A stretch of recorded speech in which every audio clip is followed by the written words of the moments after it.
A Odisseia de Nolan não é um filme, é um grande cavalo de Troia que, com aquela casca de cultura woke, entregou, na verdade, uma verdadeira invasão cristã e tradicional no meio da cultura revolucionária, woke, da justiça social, pós-moderna, chame como você quiser. Mas Nolan encarnou o arquétipo de Odisseu para contar a Odisseia e aplicou um grande truque em todo mundo.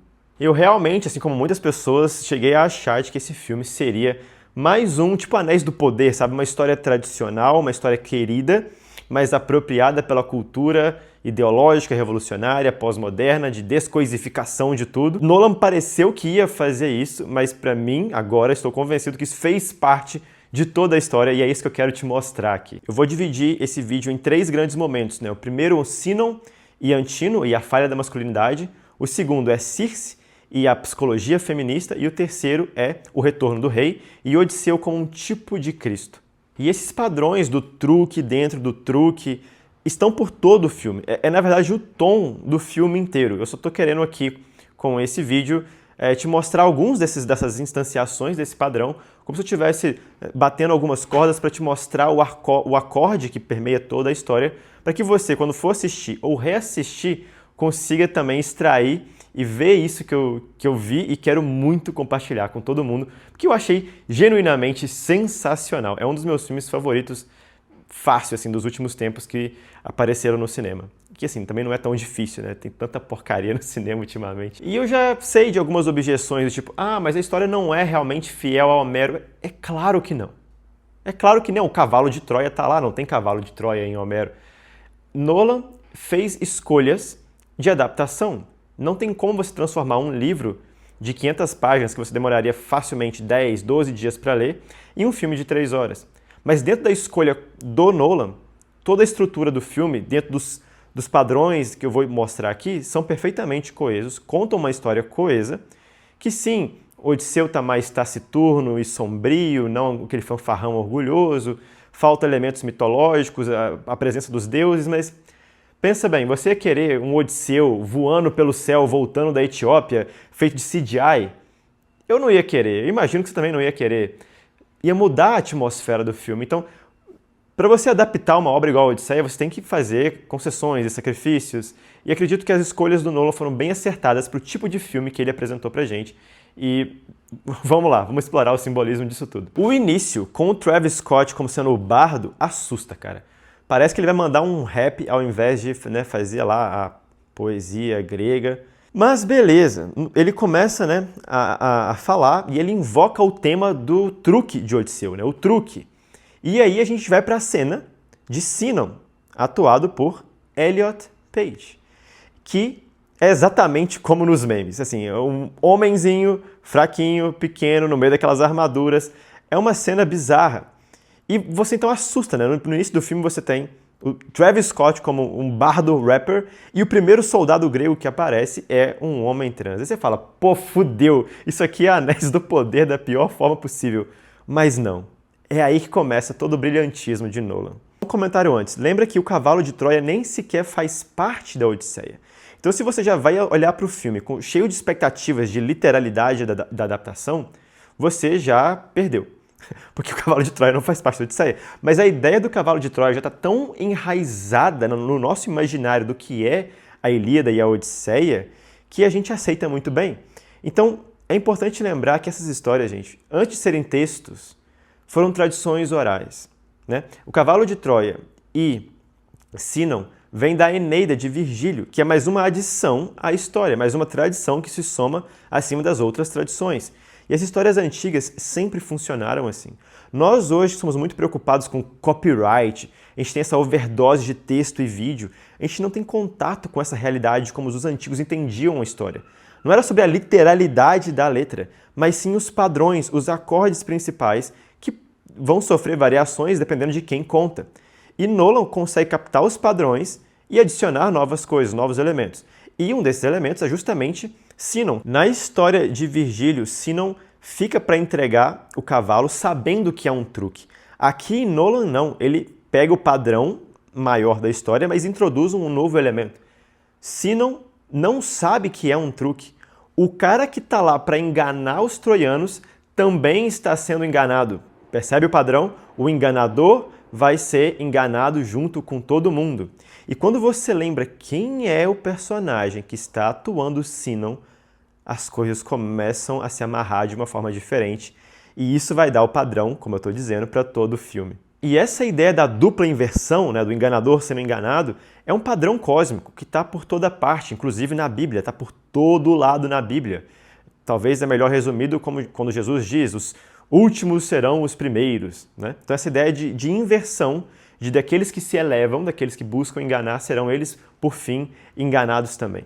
Então, é todo um padrão que eu quero que você preste bem atenção agora. O arco de Sinon é bem complexo e vai muito além ali do cavalo, porque ele é, na verdade, alguém que não deveria estar ali. Mais um nível. É alguém que não deveria estar ali. Ele só está ali por causa de um truque de Odisseu. Então foi uma mentira ele ter ido para a guerra, foi uma mentira o final da guerra através dele. Sinon foi para a guerra porque Antino, que é o outro personagem muito importante no filme, tirou a sorte, né, aleatoriamente, para ir para a guerra. Mas ele se acovardou, não quis ir para a guerra, e tentou trocar a sua sorte com Sinon. Odisseu percebeu aquela situação e antes que a vergonha, né, a covardia de Antino ficasse exposta para todo mundo, para sua família, ele acobertou. E disse que, na verdade, era o Antino que estava tentando salvar Sinon de ir para a guerra. Mas, então, ele acoberta isso e fala, não, eu quero que Antino fique aqui. Odisseu inventa lá uma desculpa de que queria que Antino ficasse porque ele era mais forte para proteger o reino dele e ele ia levar o Sinon, o menininho mais fraquinho, para a guerra. E Sinon comprou essa mentira. Sinon acredita na mentira de Odisseu. Agora, olha que simbolismo maravilhoso, profundamente verdadeiro em vários níveis do que está acontecendo no nosso mundo hoje. Nolan deixou em seu filme um sinal de que o motivo pelo qual Sinon, entre parênteses, Elliot Page, um homem trans, um homem fraco, que não deveria ir à guerra, mas vai à guerra, um homem que não deveria estar ali, mas está ali, só está ali porque, na realidade, homens mais fortes, nobres, se acovardaram. São como porcos, como nós logo veremos na próxima fase. São aproveitadores, desleais, lascivos. Todos são presas fáceis para a feiticeira misândrica Circe. O salão do palácio da nossa sociedade está dominado por homens como Antino e seus amigos. Homens preguiçosos, folgados, fingidores, que abusam ali do banquete oferecido pela cultura, pelo palácio, pela estrutura que veio antes dele, que eles não ajudaram a construir. Né? São os senhoritos satisfeitos, né? Como Ortega y Gasset diz. E eles vivem torcendo para que não haja um rei a quem eles devem se submeter. E nesse caos, os mais fracos, os pobres, os mais vulneráveis, são quem são obrigados e enganados a estarem na linha de frente no lugar deles. Os mais fracos, que deveriam estar sob o cuidado e a tutela dos mais fortes, estão sendo enganados e oprimidos. As mulheres que deveriam ser amadas como Cristo amou a igreja, estão sendo abusadas, muitas vezes dentro das suas próprias casas. E longe de mim estar fazendo aqui qualquer argumento ou retórica feminista. O feminismo é um parasita, mas é um parasita que se alimenta de algo real, que é o ressentimento feminino causado por comportamento bruto, animalesco e estúpido, digno de um porco, de um homem patético, fraco, covarde. Homens fracos criam mulheres masculinizadas, homenzinhos de mentira, mulheres que precisam atuar uma masculinidade e são enganadas a acreditar que a única forma de escapar dessa dor de ser mulher é roubar, distorcer e tentar redefinir o que é masculinidade. Tudo isso está ali no arco entre Sinon, o homem fraco atuado por um homem trans, e Antino, né, um homem que nasceu para ser um nobre, um guerreiro, tinha nele, né, todo o corpo apropriado de um guerreiro de verdade, mas se acovardou, tentou colocar o mais fraco na linha de frente. Então percebe a inversão da inversão e como isso vai ser atuado ao longo da história. Tudo isso se encaixa muito bem dentro de todo o panorama da história. Mas aqui para mim tem um óbvio comentário, né, daquele que não deveria estar ali, mas está porque está. Tem um motivo pelo qual está e tem a ver com a fraqueza dos homens de verdade que fazem com que mulheres fiquem ressentidas e se tornem homens de mentira.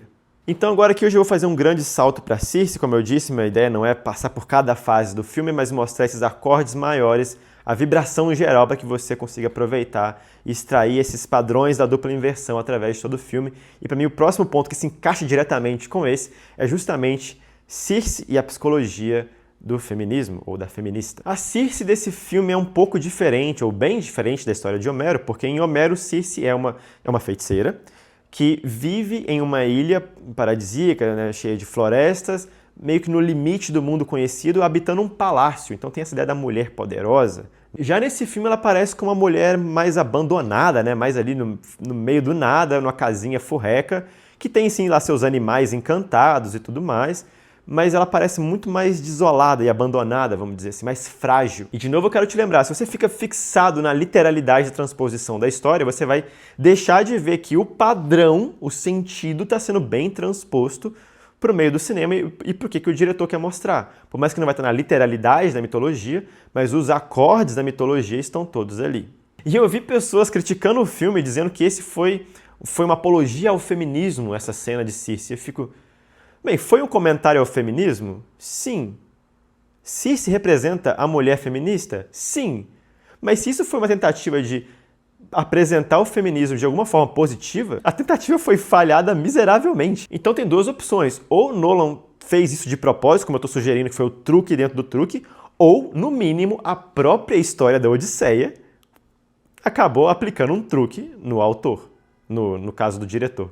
Então Circe está solitária, né, sozinha na montanha dela, chegam esses soldados, ela se assusta porque ela acredita que eles vão estuprá-la e ela está correta em ter esse medo, né, porque isso é uma coisa altamente provável naquele tipo de cenário, porém eles convencem que eles não querem fazer nenhum mal a ela e eles só falam que estão procurando por comida e ela se prontifica a satisfazer, né, esse desejo e oferece o que ela tem para os soldados de Odisseu. Circe é uma feiticeira, então óbvio que a comida tem algum encantamento que na voracidade, né, na fome que aqueles soldados começam a se alimentar, eles não conseguem mais parar e na medida que eles vão, né, se entalando, se empanturrando daquela comida, ou seja, servindo seus apetites vorazmente, eles se tornam presa fácil para que Circe vá passando de um a um e vá transformando, modelando cada um deles na imagem e semelhança de um porco. E essa cena é maravilhosa, assim, uma das mais perturbadoras do filme.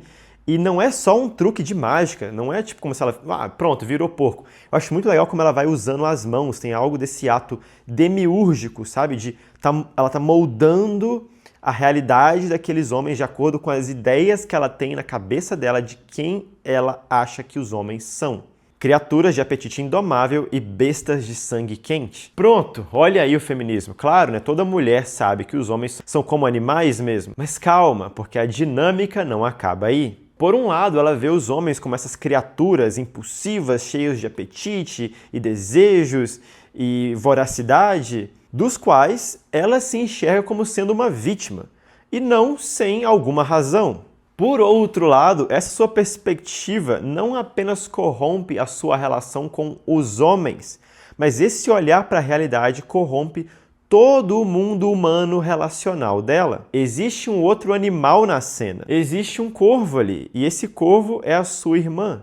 Esse olhar desumanizante, vitimista, corrompe todas as suas relações, inclusive com outras mulheres. Para mim é um exemplo claro da sororidade feminista. Ela é uma vítima? Sim, claro, como muitas mulheres de fato são. Lembra do ressentimento feminino que eu já mencionei antes? Porém, ela é uma vítima que se aproveita do status de vítima para se sentir superior e manipular outras pessoas. O status de vítima apenas maquia a sua arrogância. Ou seja, ser vítima é um pretexto para poder abusar dos outros. É a grande máxima feminista. Antes eu sofria, agora sou fria.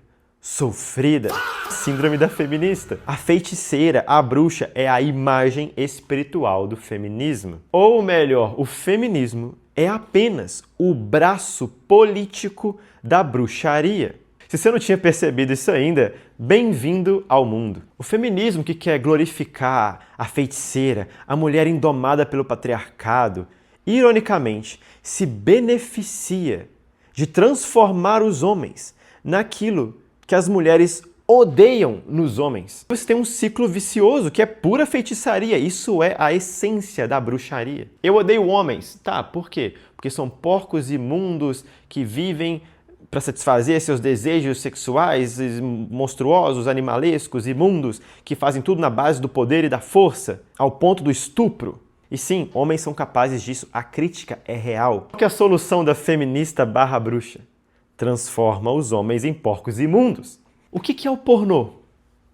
Bruxaria. É uma das formas mais eficientes de transformar um homem em um porco. Então agora você já está sabendo, quando você abre o seu site de preferência para olhar as suas obscenidades preferidas, você está se colocando como objeto de manipulação de uma Circe, de uma Calypso ou de uma fada sininho. Outro exemplo, o filho podre gestado no útero trevoso do feminismo, que é o movimento dos bandeirantes do amor, que é basicamente o movimento da banalização do sexo, é mais um movimento que cria uma cultura de homens fracos e não só homens nesse caso, né? Todo mundo, mas vou focar aqui na especificidade da masculinidade. Cria homens que acreditam que a sua vida é sobre sexualidade, que a minha identidade é sexualidade, ou seja, os meus apetites me definem, entendeu? É o homem comendo incessantemente ao ponto de virar um porco. Isso é a cultura criada pelo feminismo e seus filhos, que são a ideologia de gênero, né, o movimento LGBT caralho A4, a interseccionalidade, que vai fazer a Olimpíada do Vitimismo, tudo isso é um movimento em direção aos apetites que não tem fim. Viver sendo guiado pelos seus apetites vai te enfraquecer, como está bem exemplificado no filme, né? Tá muito claro como isso acontece. Você se torna uma espécie de argila facilmente moldável para essas hábeis feiticeiras que vão criando ali a imagem e semelhança do que elas veem nos homens, né? Porcos, imundos, homens fracos, e você vai se permitindo sendo moldado aquilo à medida que você vai vendo imagens que você gosta, você vai satisfazendo os seus prazeres, mas sem você perceber, você perdeu a sua humanidade, você se transformou em um animal imundo, feito à imagem de Satanás, né? Não à toa as feministas são amplamente amigáveis a esse arquétipo de Lilith, né? Usam esse arquétipo de Lilith e se opõem completamente à ideia de Maria, porque Lilith é a rebelde, Maria é a serva do Senhor. Então é isso, assim, a cultura do pornô, do feminismo como um todo, é uma grande teia de aranha, né? Essa banalização da sexualidade é uma grande teia de aranha, onde as pessoas ficam presas nesse loop vicioso, né? Esse grande feitiço, e nós precisamos de uma vez por todas quebrar esse feitiço, rasgar essa teia, ver além do feitiço de Circe, assim como Odisseu faz, né? E é por isso que ele consegue resgatar os seus homens. Ele vê além do feitiço, ele vê a enganação, né? Ele, como grande mestre dos truques, vê a enganação e quebra, e inverte a enganação para cima da própria Circe. E, precisamos continuar nossa jornada em direção, né, no sentido que a gente quer ir e não ficar preso aqui nessa ilha feito animais. Então vamos agora para o nosso último tema, porque o vídeo já ficou muito grande, que é o retorno do rei e Odisseu como esse tipo de Cristo. Como assim? Como assim Odisseu naquela cena, naquela carnificina, é algum tipo de preconfiguração de Cristo, né? Vamos ver. Essa parte final fala diretamente com o estado da nossa cultura de hoje, né? E eu quero mostrar também isso nesses termos para ajudar a exorcizar, de uma vez por todas, essa ideia do Cristo como esse professor hippie de good vibes, sabe? Esse claramente não é o Jesus apresentado no Evangelho, no Antigo Testamento e na revelação final de todas as coisas, né? No livro do Apocalipse. Mas é importante, então, a gente saber aqui que a nossa cultura, gente, ela sofre de um estresse pós-traumático após 2 grandes guerras e de um sonho racionalista científico em busca de um progresso inexorável da civilização que nos levou à bomba atômica, que nos levou a 2 grandes guerras, que nos levou ao nazismo, ao comunismo, que nos levou a todas as atrocidades do século XX e aquela colonização, o imperialismo do século XIX. A cultura ocidental tem sim um passado recente muito caótico e sombrio, assim como Odisseu na Guerra de Troia.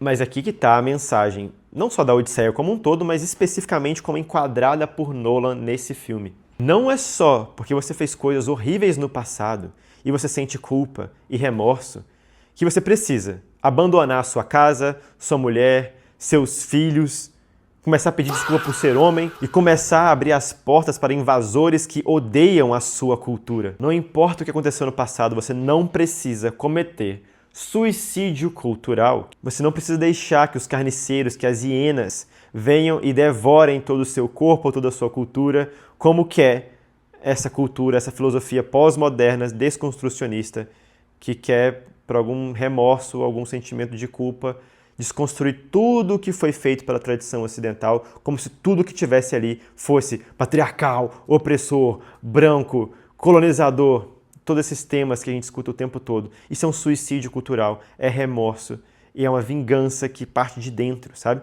Como se fosse uma pessoa complexada que tem elementos internos da própria psique que se opõem ao objetivo maior da pessoa, né?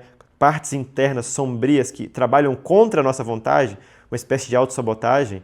Então, a filosofia pós-moderna, desconstrucionista, é esse elemento na grande persona que é a cultura ocidental. A filosofia pós-moderna e, portanto, a politicagem pós-moderna é bem como uma feiticeira, como nós vimos no outro tópico. Uma revolução lenta, ardilosa, movida por enganações, movida por aplausos e gente bonita em clima de paquera. Não é uma revolução agressiva como um guerreiro, é uma revolução passivo-agressiva, como uma feiticeira. O palácio da sociedade ocidental está sendo pilhado por invasores, por pretendentes ao trono, porque o trono foi abandonado por homens com vergonha e remorso e simplesmente vazio existencial de uma cultura que não ensinou a eles quem eles são. Então, por aí, em alguma ilha, vivendo alguma fantasia, com alguma criatura, né, semideusa divina, comendo flor de lótus que te deixa entorpecido e esquecido, assistindo pornografia, que te deixa esquecido e entorpecido, e vivendo em busca de satisfazer os seus prazeres, que te deixa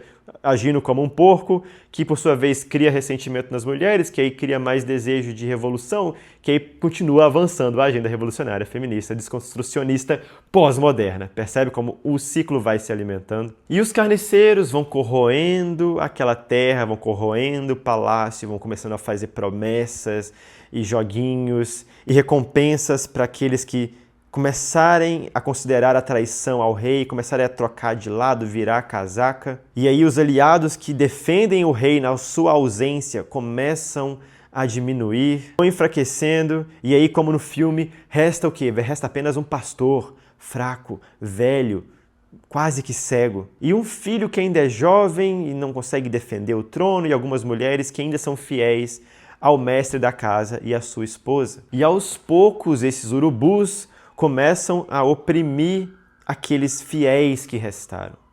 E quando eles começam a se sentir confortáveis demais, como se agora a revolução, o ato final, fosse só uma questão de tempo, quando tudo parece prestes a ruir, a casa vai cair e não há mais nenhum homem bom e honrado que respeite, né, a honra e a glória da esposa do rei. É aí, meu amigo, que o rei está de volta.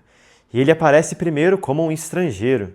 Alguém de fora, alguém que não pertence àquele lugar. Alguém rejeitado, alguém ridicularizado por aqueles que agora se acham no direito de ocupar o trono dele. Se acham no controle da situação, se acham no controle da própria casa. Vocês estão percebendo o que eu estou fazendo, né? Ele irá revelar quem ele é. E ele vai vir com tudo, trazendo toda a ira, fazendo justiça aos que foram leais a ele e trazendo vingança contra todos aqueles ímpios que o traíram. E os carniceiros vão fazer o que carniceiros fazem, vão se espalhar, correr, se esconder, se acovardar. E por fim, se forem espertos, vão se ajoelhar e reconhecer quem é o verdadeiro rei. Vão se ajoelhar e se integrar novamente ao reino. E o reino terá mais uma vez ordem, continuidade e a tradição será mantida. Percebe como essa história é o oposto completo da tendência atual do cinema woke, do cinema desconstrucionista, da inversão de papéis, inversão de gênero, inversão de raça, inversão de tudo. Essa história inverte todas as inversões. E nesse sentido, é uma história verdadeiramente anti-woke e profundamente cristã. É o oposto de tudo aquilo que a cultura da justiça social, que nós chamamos carinhosamente de woke, defende. Pois, na verdade, o que eles são tiranos sem um trono. São um grande bando de antinos. Nessa história acontece algo raro. Os revolucionários perdem.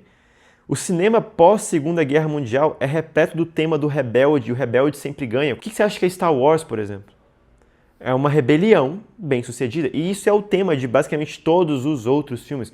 Rebeliões bem-sucedidas é o tema do iluminismo, é a mitologia do nosso tempo. Mas aqui os revolucionários perdem para o governo do rei, do bom, do justo, da ordem, da autoridade. E é por isso que a Odisseia do Nolan, com todas as suas alterações, é uma boa versão. No final, o rei se une à sua esposa e resgata todo o reino, dando início à nova era, um novo mundo, um novo momento na realidade.